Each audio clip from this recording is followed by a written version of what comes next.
तुम पे कि मैं भरोसा छोड़ा साथी रे, प्यार करोगी लगा के छोरा। आप क्लास 10th में हो, अगर आप क्लास 10th में हो और R बराबर 2F आपको सिद्ध करने नहीं आता है तो नाराज है आपकी पढ़ाई पे। आप फिजिक्स का ये जबरदस्त टॉपिक आप नहीं जानते हो तो क्या पढ़ रहे हो, खाक पढ़ रहे हो, आप ठग रहे हो अपने आप को। ये फिजिक्स का सबसे इंपॉर्टेंट टॉपिक है और आप इस पे ध्यान नहीं दे रहे। आपके एग्जाम में 5 मार्क्स में पूछेगा। तो आइए आज आपको बताते हैं जबरदस्त तरीका से। जय हिंद दोस्तों, कैसे हैं? उम्मीद है कि आप अच्छे होंगे मेरे प्यारे विद्यार्थी। आपको आज फिजिक्स का सबसे इंपॉर्टेंट टॉपिक लेकर आए हैं, R बराबर 2F। आपको आज जबरदस्त तरीका से बताएंगे।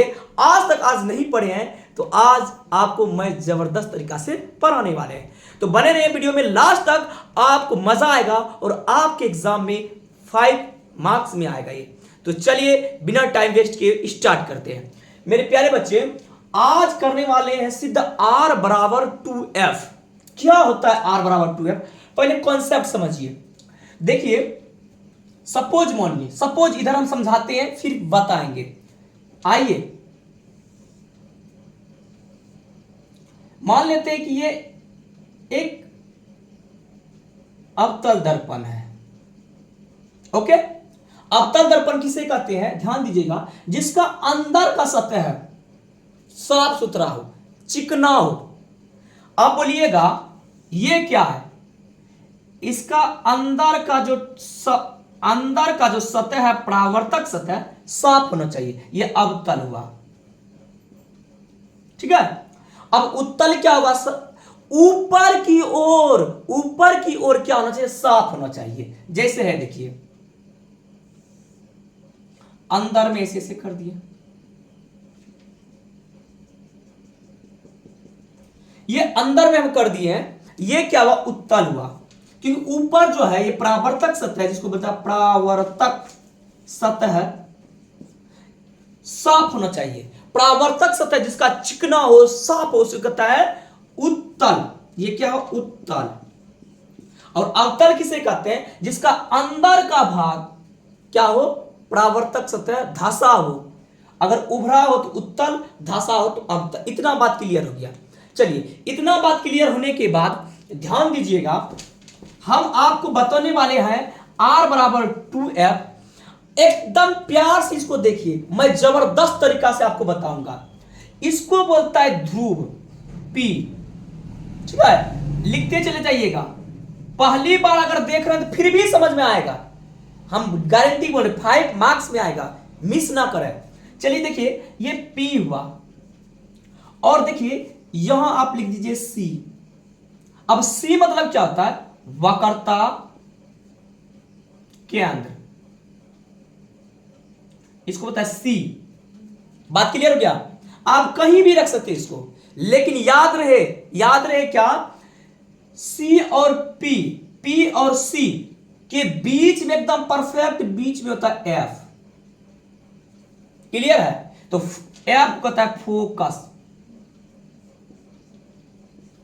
बात क्लियर? अब मेरे भाई, सवाल अब थोड़ा सा घुमावल आएगा। अब आपको हम समझाते हैं थोड़ा सा। अब समझाने की बात यह है कि देखिए, अगर यहां से यहां बोले तो ये छोटी एफ होगा। कॉन्सेप्ट समझ लीजिए, सवाल को तोड़ेंगे फिर से फिगर बताएंगे। थोड़ा सा आप समझ लीजिए इसको कि अगर कहेगा छोटी एफ मतलब क्या होता है मेरे भाई? आप बोलिएगा छोटी एफ मतलब होता है फोकस दूरी। अगर बड़ी एफ बोल दे तो बड़ी एफ को कहता है फोकस, और छोटी एफ को कहता है फोकस दूरी। लेकिन अगर यहां C से लेकर और P तक, यहां तक ये पूरा, इसको बोलता है R मतलब क्या होता है? R मतलब होता है मेरे भाई, R मतलब होता है वक्रता त्रिज्या। अगर आपसे पूछे वक्रता त्रिज्या किसे कहते हैं तो आप बोलिएगा C मतलब वक्रता केंद्र, P ध्रुव, कि बीच की दूरी, ये पूरा दूरी यही ना हुआ यहां से लेकर यहां तक, बीच की दूरी को क्या कहते हैं, आर कहते हैं, मतलब वक्रता त्रिज्या कहते हैं। अगर मेरे भाई आपको पूछा फोकस दूरी क्या है, मतलब छोटी एफ फोकस दूरी क्या है, तो आप बोलिएगा कि एफ, एफ मतलब फोकस, और पी, पी मतलब ध्रुव, ध्रुव और फोकस के बीच की दूरी को छोटी एफ फोकस कहते हैं। लेकिन सवाल पूछ रहा है कि R बराबर 2F, R बराबर 2F क्या होता है, इसका मतलब ये देखिए, अगर मेरे भाई ये और ये के बीच में P है, अगर मान लेते ऐसा कुछ बनाए, ठीक है, अगर ये मेरा A हुआ, ये B हुआ, इसके बीच में C, एकदम परफेक्ट बीच में C है, अगर ये 10 हुआ तो ये भी 10, ये 20 तो ये भी 20, ये 40 तो ये भी 40, ये 92 ये भी 92, अगर ये F है तो ये भी F है, तो यहां से लेकर यहां तक R है, तो F F 2F, यही तो प्रूव्ड करना है, R बराबर 2F सिद्ध करना है, जो सबसे इंपॉर्टेंट क्वेश्चन आपके फिजिक्स का है। आइए बिना टाइम गवाते इसको हम क्या करते हैं, मिटाते हैं, अब बताते हैं। ओके चलिए मिटाते हैं।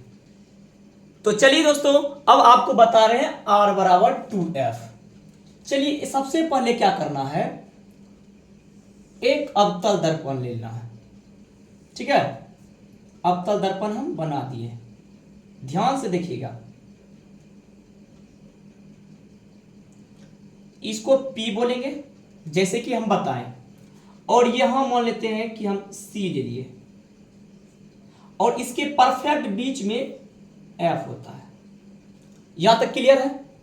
इसका नाम दे दीजिए X, X डैश, और यहां से A और B समांतर रेखा कर देते हैं। देखिए क्या कि एक P लिए जिसको पता है ध्रुव, फोकस F हुआ, और C मतलब क्या हुआ, वक्रता के अंदर। अब क्या किया मेरे भाई, A और B को समांतर रेखा, इसके मुख्य अक्ष, ये वह मेन अक्ष, मुख्य अक्ष मतलब होता है मेन अक्ष, ये मेन अक्ष के अकॉर्डिंग के अनुसार एक समांतर रेखा खींचिए। और एनी टाइम याद रखिएगा, कोई भी लोटा है, अगर मान लेते ये कोई लोटा है, ठीक है, अगर यहां पे छेद किए हैं तो यहीं से पानी गिरेगा, अगर ये छेद यहां नहीं है यहां पे छेद है, इधर से पानी गिरेगा। तो याद रखिएगा दर्पण का छेद जो है, छेद वो F होता है। तो आप बताइए ये रिफ्लेक्ट जो इसमें इधर से किरण इसमें लड़ा दर्पण में, ये कहां से निकलेगा, फोकस से, फोकस से निकला। ओके, जब मेरे भाई फोकस से निकला उसके बाद क्या हुआ, ये इधर से आगे इधर, और B और C को आपस में डॉटेज लाइन से मिला देते हैं। इसीलिए मिलाते हैं कि मान लेते कोई भी ऐसा है, ठीक है, ओहो टेढ़ा हो गया, समझिएगा, मान लेते इसका वैल्यू है 60, अगर बीचे बीच काट दें, इधर भी 30 इधर भी 30, अगर मान लेते इस बीच का वैल्यू है 120, अब बीचे बीच फाड़ दें, इधर भी 60 हो जाएगा, इधर भी 60 हो जाएगा। उम्मीद है कि आप समझ चुके हैं। इसी बात को आपको करना है क्या, लिखना है, और लिखने के लिए बहुत इजी तरीका हम बताने वाले, बहुत इजी तरीका। आपको ये लिखना क्या है, पहले लिखिएगा कि माना कि x x डैश, x और x डैश क्या है, एक अवतल दर्पण है। पहले लिखिएगा x और x डैश एक अवतल दर्पण है, हो गया। और उसके बाद क्या सब है, P, P को क्या बोलते हैं, जस्ट पढ़ाए थे ना, P मतलब ध्रुव, F मतलब फोकस, C मतलब करता है, यही सब लिख दीजिए, जिसका ध्रुव, P वक्रता केंद्र, C तथा फोकस एफ है। चलिए यहां तक आप लिखने के लिए सीख गए हैं। क्या लिखने सीख गए हैं? लिखिए एक्स और एक्स डैश एक अवतल दर्पण है जिसका ध्रुव मतलब पी, पी वक्रता केंद्र सी, फोकस एफ है। इतना बात क्लियर है। उसके बाद क्या किए मेरे भाई? उसके बाद किए कि ए से लेकर ए बी एक मुख्य अक्ष के समांतर एक लाइन खींचे। ठीक है, मुख्य अक्ष के समांतर एक क्या किए? आपतित प्रकाश की किरण आया। देखिए ए बी मुख्य अक्ष, मुख्य अक्ष क्या हुआ? ये हुआ मेन अक्ष। मुख्य अक्ष के समांतर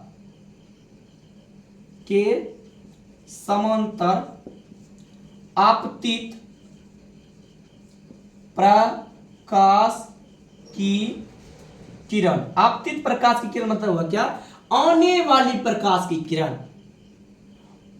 बी से लेकर एफ, बी एफ की ओर ए बी मुख्य अक्ष के समांतर आपतित प्रकाश की किरण बी एफ, मतलब यहां देखिए बी एफ, ये लाइन बी एफ की दिशा में चला गया और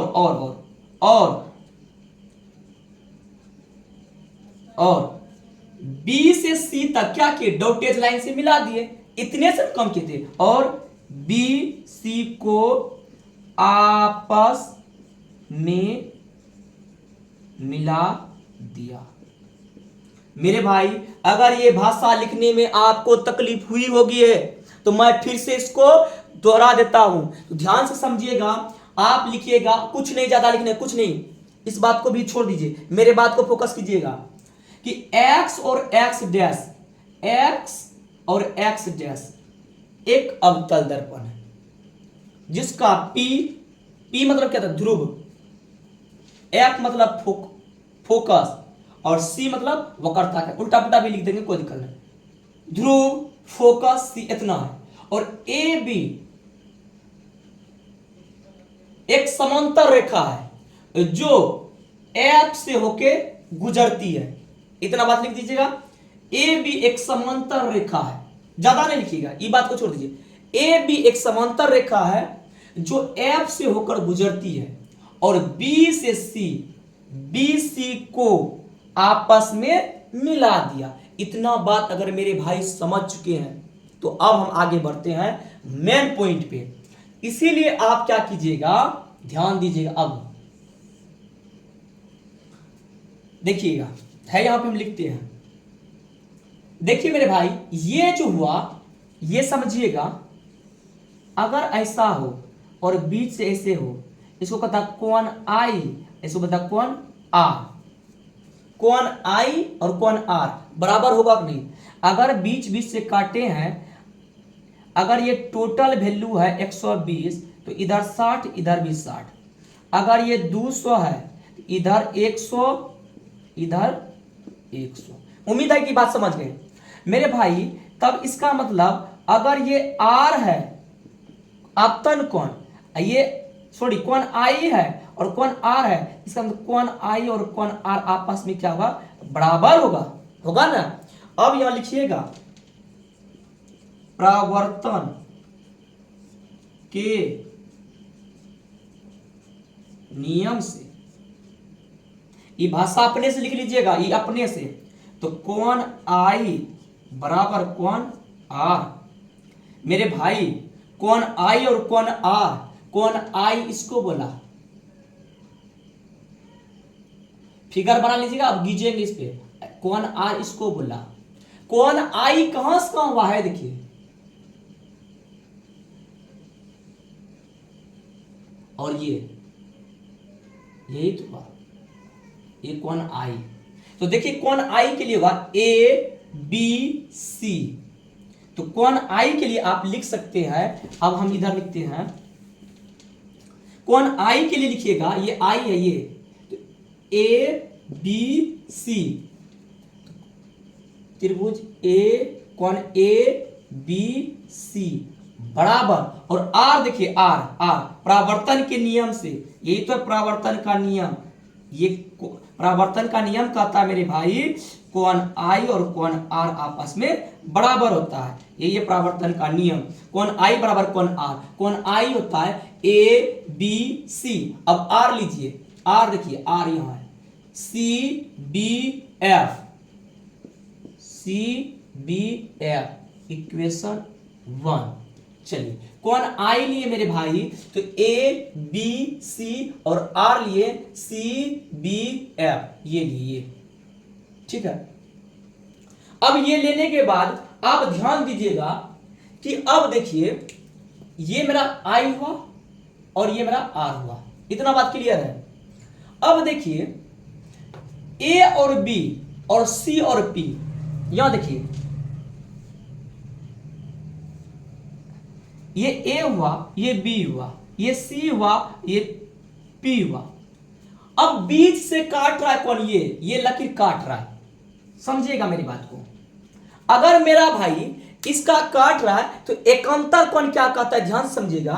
एकांतर कोण कहता है कि ये वाला और ये वाला आपस में बराबर होगा, ये वाला और ये वाला आपस में बराबर होगा। एकांतर कोण का मतलब होता है, ध्यान दीजिएगा, इधर का जितना होगा इसका इतना ही होगा। अगर मान लीजिए ऐसे लग के चला गया, जितना ये होगा उल्टा आता है उतना ये होगा। अगर ये 70 तो ये भी 70, ये 10 तो ये भी 10, उल्टा होता है। अब देखिए ये लाठी और ये लाठी क्या है, एक दूसरे का समांतर है। चलिए लिखते हैं, यही बात लिखते हैं। लिखना है कि ए बी समांतर सी पी है तथा तिर्यक बी और सी, बी सी तिर्यक रेखा है। तिर्यक रेखा किसे कहते हैं, ध्यान समझिएगा। मान लेते कोई भी समांतर है, जैसे ए बी और सी और डी, ठीक है, या सी पी है। अगर बीचे बीच जो लाइन काट दे, जैसे ये होगा एम और ये होगा एन, तो तिर्यक क्या हुआ, तिर्यक रेखा, ये होगा एम एन। समझना क्या मेरे भाई, समांतर रेखा मतलब ए और बी सी पी, ये समांतर रेखा एकदम समांतर, रेलगाड़ी की पटरी की तरह ये चलेगा। समांतर रेखा जो बीचे बीच काट दे, जो मेरे भाई बीचे बीच काट दे, जैसे एम और एन, ये क्या तिर्यक रेखा। चलिए अब देखिए इसको, ये बढ़ेगा नहीं, रेलगाड़ी जा रहा, ये भी जा रहा, लेकिन बीचे बीच है ही काट रहा है, ये काट रहा है ना, ध्यान दीजिएगा, है ये लाइन काट रहा है पूरा जिसपे हम खींच रहे हैं। अब देखिए ये बढ़ेगा, जहां तक बढ़ाएगा ये भी बढ़ जाएगा, ठीक है। तो आपको काट रहा है कौन, ये तो हमने बोला एकांतर कोण। एकांतर कोण किसे कहते हैं, है देखिए फिर से समझाते हैं। ये तिर्यक रेखा समझ में आ गया, जो जिस लाइन को काटे उसे होता है तिर्यक रेखा।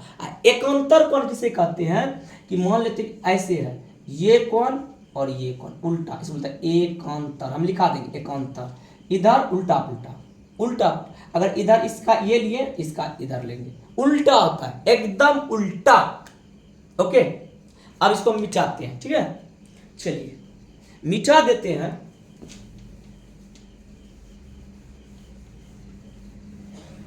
मिटाने के बाद देखिए मेरे भाई एकांतर कोण से क्या होगा, देखिए ये अगर हमने लिया ये वाला, तो इसका इधर का लीजिएगा में उल्टा, ये लिया तो ये लाठी का, ये लाठी देखिए, अगर हम इधर लिए तो इसका इधर लेंगे, इधर को क्या कहलाएगा, देखो है इसको, तो ए बी सी ऊपर वाला कहलाएगा, ऊपर वाला ए बी सी, यही रे लड़का, ये ऊपर वाला एकांतर, ये और ये कहलाएगा ए बी सी।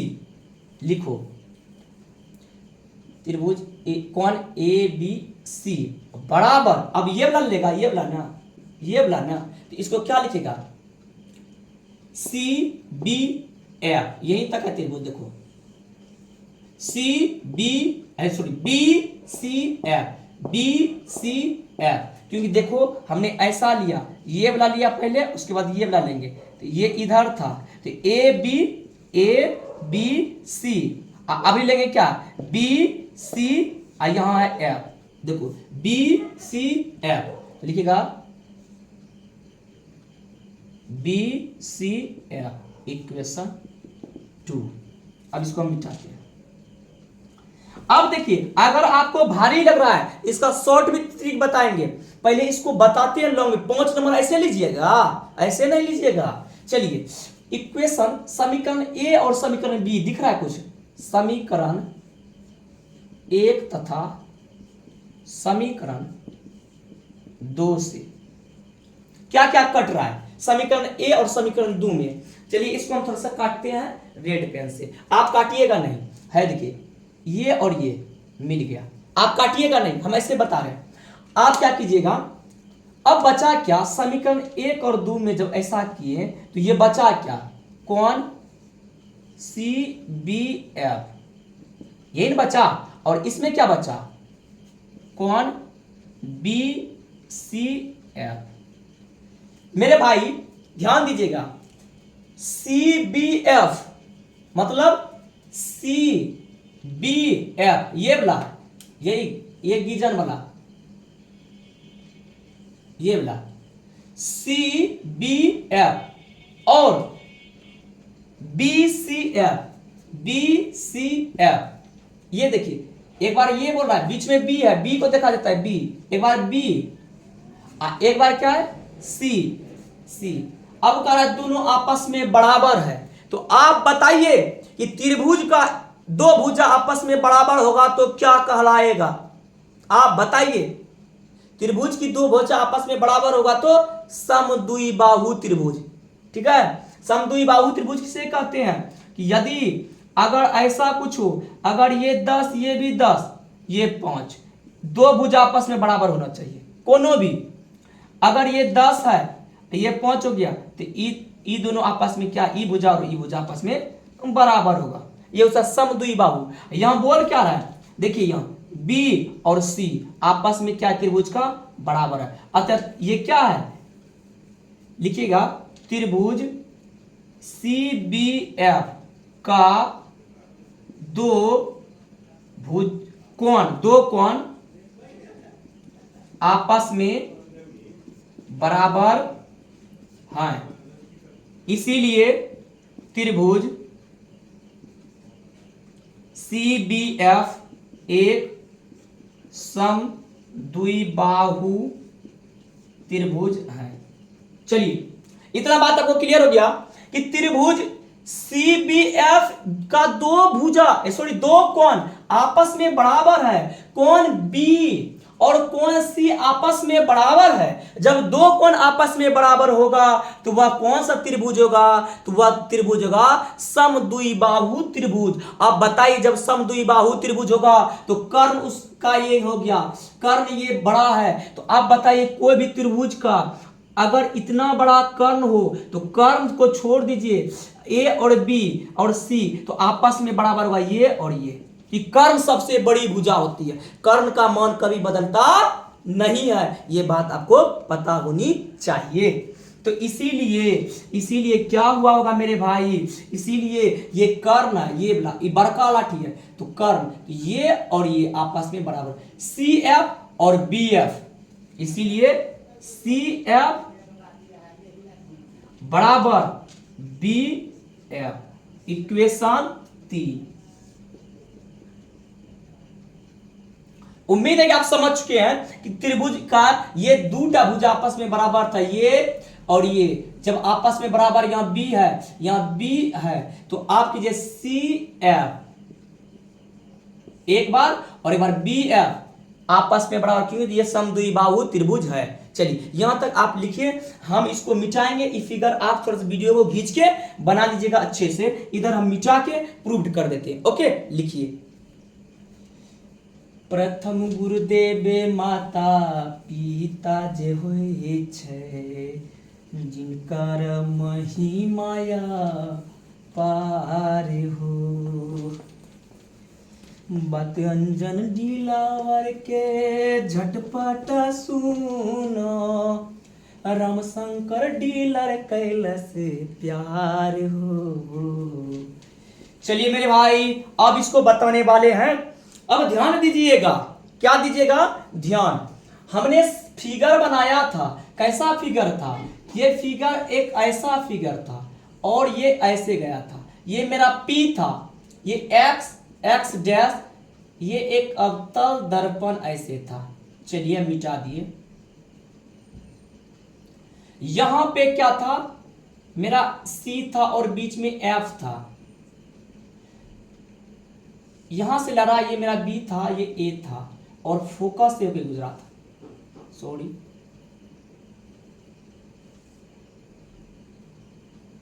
चलिए अब देखिए ये और ये ऐसे हो गया, ये डॉटेड लाइन से मिला दिया था।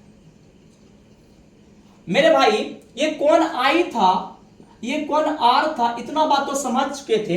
लेकिन एक बात याद रखिएगा इस फिगर में कि इसको हमको कहते हैं छोटी f, फोकस दूरी, और यहां से यहां हमको निकालना है।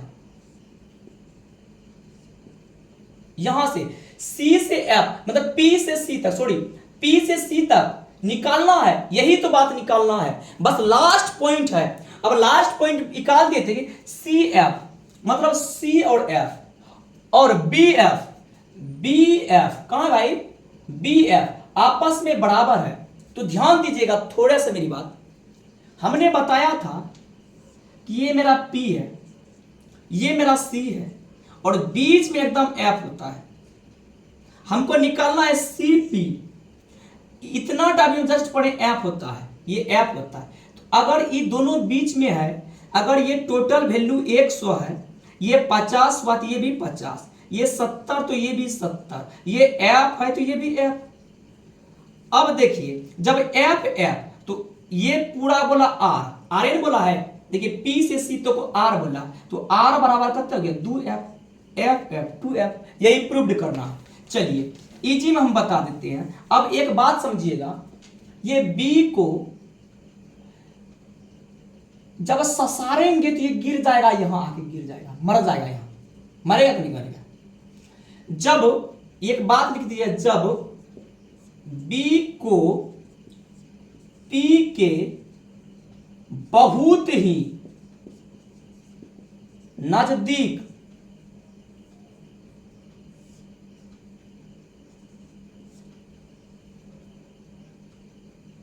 में ले जाते हैं, जब B को P के पास ला दी है, यहां पे समझिए ये यहां आ गया, तब एक बार क्या होगा PF, P और F, इसीलिए तब क्या होगा एक बार PF, एक बार P को हटाइए, B है, ये B यहां आ गया है, यहां हटा दीजिए, तब क्या होगा BF, होगा नहीं होगा, ये P अभी है। चलिए बोला कि जब B को अब P के पास यहां से गिरा देंगे, B के पास गिरा देंगे, तो ये एक बार होगा PF, एक बार होगा यही होगा, यही तो B है तो BF, समझिए। तो इक्वेशन हो गया 4। अब देखिए 3 और 4 में कुछ मिल रहा है, बोलिएगा हाँ हाँ, क्या क्या, BF BF BF BF, तो BF और BF खत्म। कटाइएगा नहीं, हम समझाने के लिए कटा रहे हैं, कटा दीजिए। लिखिएगा अब समीकरण 3 और 4 से BF खत्म, E और E खत्म हो गया, तो बचा क्या PF CF, PF CF, इसको मान लीजिए 5। मेरे भाई ये PF और CF ये दोनों आपस में बराबर हो गया इक्वेशन से। यही तो बात हम बोल रहे थे, ये बराबर होना चाहिए। हमको निकालना क्या है पी और सी, वक्रता, इसीलिए वक्रता त्रिज्या, वक्रता क्या लिखना है, वही ना, वक्रता त्रिज्या पी से सी तक, पी से सी तक निकालना है। हो सॉरी रुको। तो देखिए मेरे भाई, अब आपको निकालना क्या है, P से C, क्या निकालना है, P से C, मतलब वक्रता त्रिज्या अभी जस्ट होता है P और C होता है, इसको कहता है R। P से C एक बार PF, R बराबर लिखिएगा PF प्लस CF। अब देखिए PF और CF आपस में यहां बराबर है, PF और CF, PF के जगह CF, CF के जगह PF, यानी इससे PF प्लस PF, R बराबर PF को क्या बोलते हो, इसको देखो क्या बोल रहे हो, P और F को क्या बोल रहे हो, बीच की दूरी को A, छोटी f प्लस छोटी f, R बराबर 2f, PROVED, इसी को बोलते हैं, या f बराबर ई बटे आ जाएगा R बटे 2, R बराबर 2f प्रूव्ड हो गया।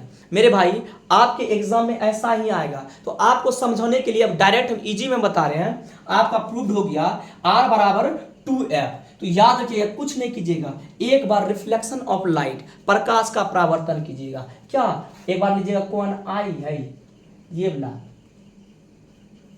कौन आई, एक बार लीजिए कौन आर, एक बार कर दीजिएगा। दूसरा कंडीशन क्या कीजिएगा, ई और ई समांतर हो जाएगा, जब ये दोनों समांतर होगा तो यहां ये दोनों कट जाएगा। एक बार ये लिखिए CF BF, बस उसके बाद क्या कीजिएगा, है यही देखिए, ये त्रिभुज समद्वि बाहु त्रिभुज है, जब समद्वि बाहु त्रिभुज होगा ये और ये आपस में बराबर होगा, ये सी है, ये दोनों आपस में जब बराबर होगा तो ये क्या होगा, CF और BF आपस में बराबर हो गया। उसके बाद इसको यहां सरका दीजिएगा तो ये हो जाएगा एक बार PF, एक बार हो जाएगा BF, ये जब यहां आएगा तो एक बार क्या PF, एक बार CF, PF BF, ठीक है। बस इसके बाद क्या है, PF का वैल्यू दिया है, छोटी f होता है, यहां से यहां तक क्या होता है, छोटी f, बस R बराबर 2f। उम्मीद है मेरे भाई आप अच्छी तरह से समझ चुके हैं, तो वीडियो को ज्यादा से ज्यादा लाइक करें, सब्सक्राइब करें, अपने दोस्तों के पास शेयर करें। आते हैं नेक्स्ट वीडियो में, आपको बताएंगे आवर्धन प्रूव करने के लिए, और जो वीडियो चाहिए आप हमको कमेंट कीजिए। और दूसरी बात, हम आपको चैप्टर अब शुरू से बताएंगे फिजिक्स। आज के लिए इतना ही, जय हिंद।